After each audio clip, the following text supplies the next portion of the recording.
Oh, September 11th, 2001, I was 50 years old.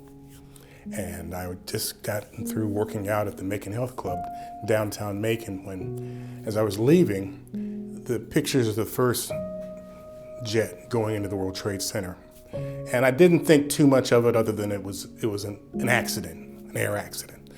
So I worked at the Telegraph and went straight to that location on Broadway.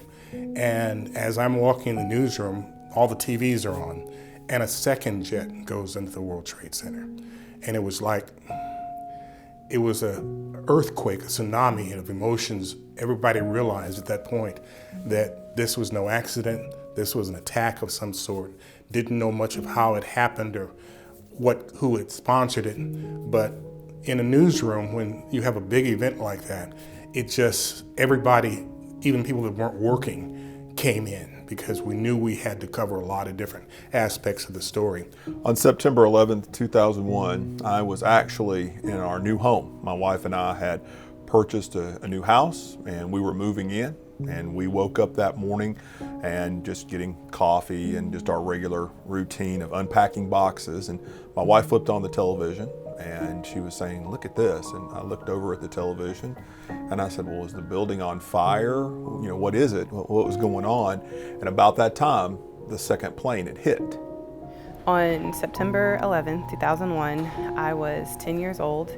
My dad was in the Air Force at the time, so we were actually living on Seymour Johnson Air Force Base in North Carolina. Being 10 years old, I was in middle school when I found out, and I think me and my classmates, we almost didn't even know what was going on. I remember it was math class, and we were waiting for our teacher to come in, and he was late, which was weird. And he came in, and we weren't sure what was going on, but he just looked sick. He looked devastated. On September 11, 2001, I was actually just starting a job in public relations. I was in the United States Air Force. I was only 31 years old, and it was my first job working in public relations. And I was actually in a training course that day, and we were looking at the monitors on the wall in the hallway, which they were always covering the news. So, we immediately saw the planes crash into the tower, and so we all rushed back to our offices to see what we could do to help. I myself was a department chair at a university near to Camp David in Maryland. I can remember very vividly that morning. I was actually at a shop ordering some flooring for a new house when I heard on the radio about the plane crash and then the subsequent one, and I realized that our world was about to change in a way that none of us had anticipated. I guess as an American that I felt that I'd lost something, and the feeling of the devastation and just everything that day was just kind of overwhelming. But I remember that there was a great upswelling of patriotic we're all in this together, we need to support each other, we need to stick together to some extent after the 9/11 attacks, because it did feel very personal. I think it was a sense of vulnerability, realizing that we took a lot of things for granted about our personal security and the balance between security and liberty.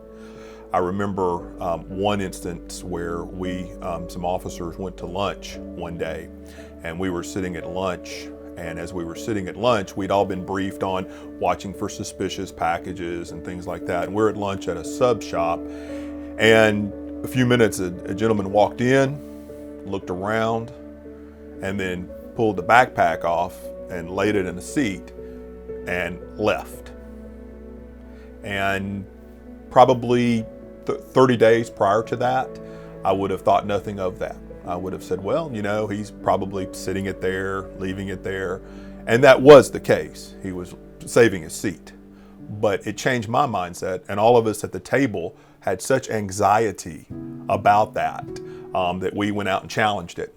I think the thing that changed the most is it really made me appreciate my family a lot more, because I realized that those victims didn't have the opportunity to say goodbye to their loved ones.